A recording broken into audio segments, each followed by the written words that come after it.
here we are in Sydney, Australia. Besides finding a gym, the first thing we should do is find a place to stay. Sounds easy, right? Not with me.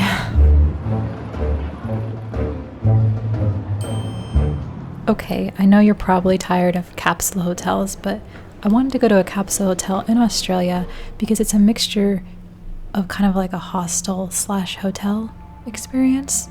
So we're gonna start here on an adventure. You can't really top Japan's capsule hotels, and Australia, I'm sorry, but you didn't. And I can't say this is the highest quality hotel either because it wasn't, but it had its cool aspects to it.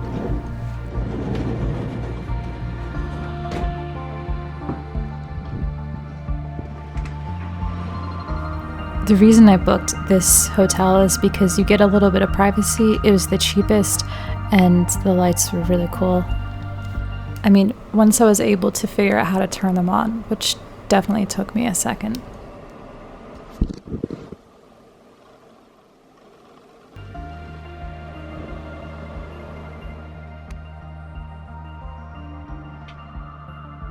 Now don't worry, this isn't another tour video of any hotels. This is my first few days in Australia, and I want to show you exactly how that went, the real side of it.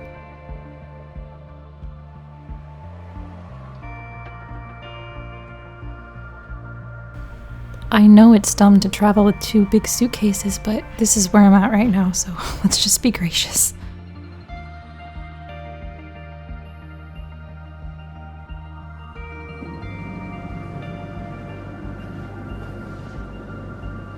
I found a grocery store really close by, and there were so many options after being in Japan and everything was so big. But I got some vegan chicken nuggets. Honestly, they were not that good, but they did the job. Okay, let's get into this. Day number 2. I don't know who out there needs to hear this, but it is okay if you wake up looking like a crackhead Sesame Street character.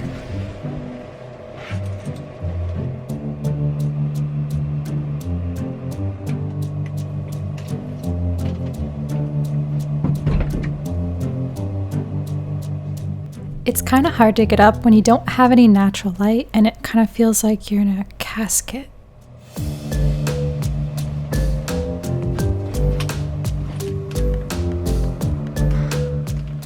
I was ready though to get up bright and early and go to the gym. And by bright and early, I mean like 12 or 1 or something like that. But I had signed up at Snap Fitness the previous day, so I had a gym membership and it was in walking distance.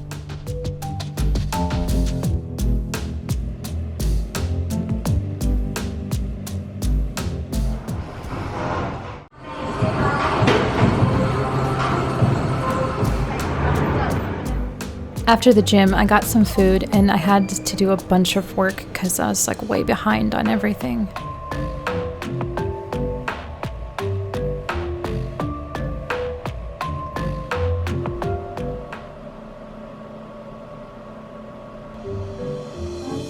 Yeah, I didn't get a lot of sleep at this hotel. I had a lot of things to do and catch up on, but also it's super, super noisy. And don't ask me about this muffin in a cup because I didn't try to put water in it the night before and leave it sit out the whole night and then cook it in the morning and then eat it. Okay, just don't ask about it.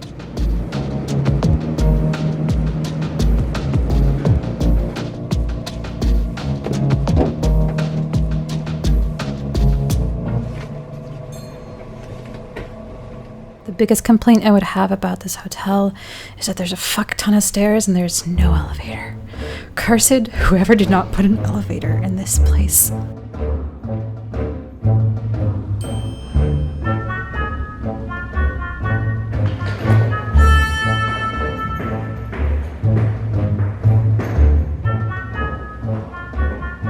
It was never my intention to travel with such heavy luggage, but this is literally everything I own. I don't have any place to put it right now because I'm fucking homeless.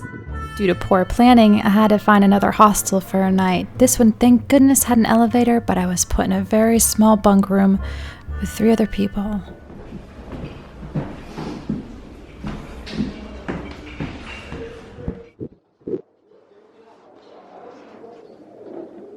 Speaking of people, When did I become so bad at human interaction?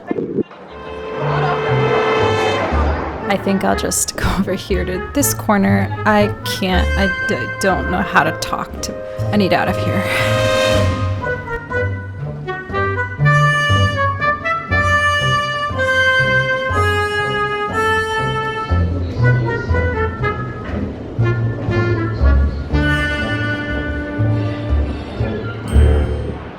I've lived in a hostel before, and it was quite like that. Maybe it was even dirtier than that. So it's fine. It's just for a night. But I just remembered how much I don't want to live in a hostel. I feel like it's like a school all over again, and I can't fit in. I tried to talk to some people, but it was awkward. I don't know. I'm gonna go to a coffee shop now because I can't deal. I'm feeling a little overwhelmed. So yeah. Sydney is actually a really beautiful, clean city. And I was grateful to be able to walk around and explore and see some of the architecture.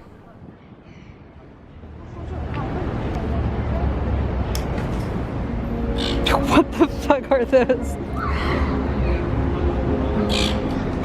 I was just walking around all alone with my camera, and this guy kept walking around me, and I kept walking away, and he kept walking in front of my shots, and I'm like, what the fuck? Get out of my shots, you weird wanderer. Please, leave me alone. Right there, you see him?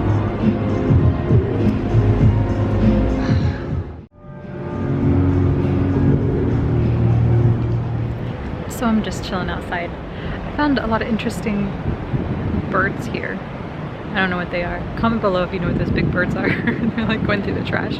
Buildings here, the architecture is very nice. If you're gonna be alone, being in the city is the loneliest experience. Aside from being lonely, I was really overwhelmed, so it was nice to go into a church and feel a little peace for a second.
I wanted to stay out of the hostel for as long as possible, so I went to a coffee shop. Even though they had no internet, they had the best chai latte I've ever had.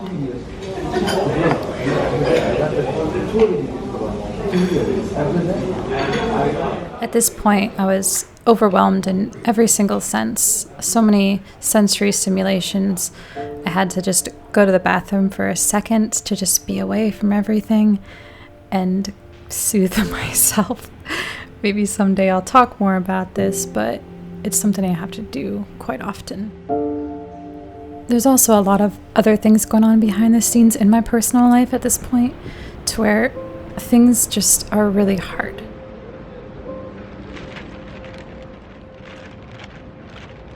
I don't want any sympathy or anything like that. I'm just filming my life, and it's gonna come up, so I'm sad sometimes.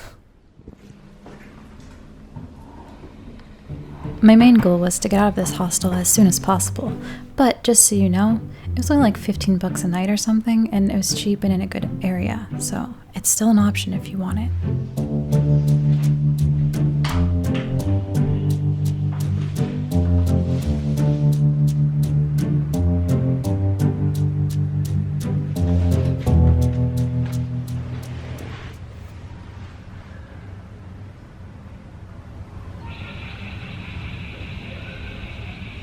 Oh, and I didn't have an adapter. I didn't know the outlets were different here, so I couldn't even charge my phone.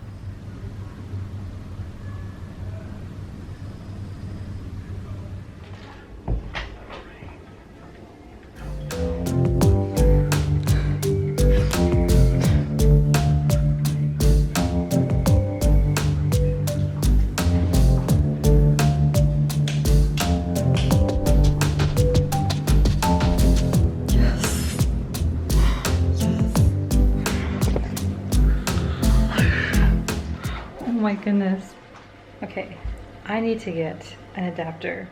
I'm so exhausted after last night.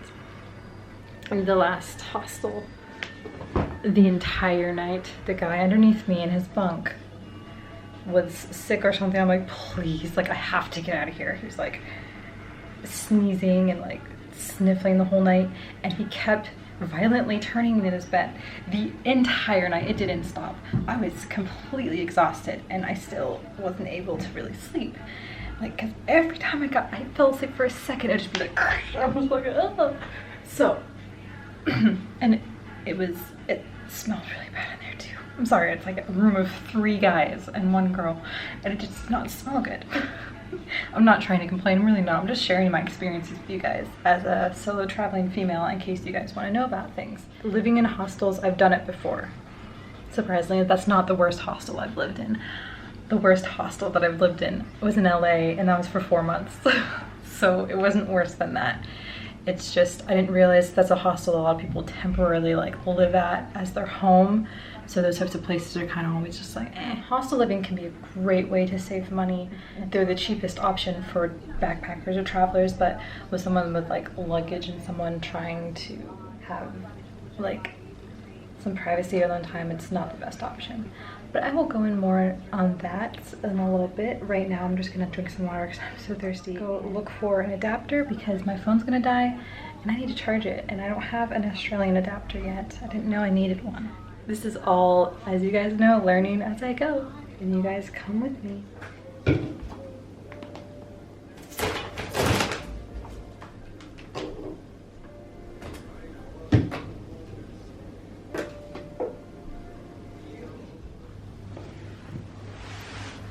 I got it. They had one at the desk, which is really nice because my phone was about to die. I'm gonna take a quick nap just because I didn't sleep at all, and it's still pretty early in the morning. You have no idea how I'm so grateful right now. You can see my reflection right there. I bad with not having my own little recovery space. The last couple of days have been a little bit difficult. When you're looking for a hostel, read the reviews. Like they usually are pretty accurate. For someone who's just really wanting to save the most money possible, which is me too, that's the most affordable option if you're only looking at it from an affordable standpoint. So if you were to live at the hostel, if you wanted to move somewhere, it is $15 a night. So it would be around $450 to $500 a month to stay at a hostel in a new country where you don't know anybody. Perfect opportunity to make friends, to have cheap rent, and to also have a bed to stay at. Now there are also downsides, like you have to share everything. You have to be pretty social as a person. If you don't be social in a hostel, it's gonna feel extremely isolating. And I just did not have the social energy for me to be able to be that social. I tried to talk to some people, but I've been traveling alone and kind of just been to myself for the last like few days. It felt really weird and I didn't know how to do it anymore. I had to book this place because I need to do some voiceovers, and there's no desk to edit, but that's okay, I'll make it work. So the first capsule hotel was much better. I had my own pod, I was able to recover, and it was still extremely loud at nighttime because when you open and close the pod door, it's the whole sliding noise. It's really loud. And I don't know that you would consider the capsule hotel a hostel, but I definitely would because it's a hostel. It's not anything like Japan's capsule hotels, which I wanted to touch on. Like it's very, very different. Definitely not as clean. Really the most futuristic thing about it is the lights and stuff in the capsule. We're just exploring and figuring out what's best for us. This is my life journey too. I've been to quite a few places now and everything is always so different. And so you can't expect things to be the way that they are in other places because they're just not gonna be. But yeah, so that's my overview of living in hostels for the past few days. Thank you for watching this. Welcome to Australia. There are a lot of struggles and things you have to consider while traveling, and this is just how I'm doing it right now, even if it's not perfect. And I hope you guys appreciate the honesty and the realness because I want to be that for you. A lot of my previous content has been stuff that I thought was like entertaining or like, eh, but this is more like, I don't know, like who I feel like I am, and I just want to show you that.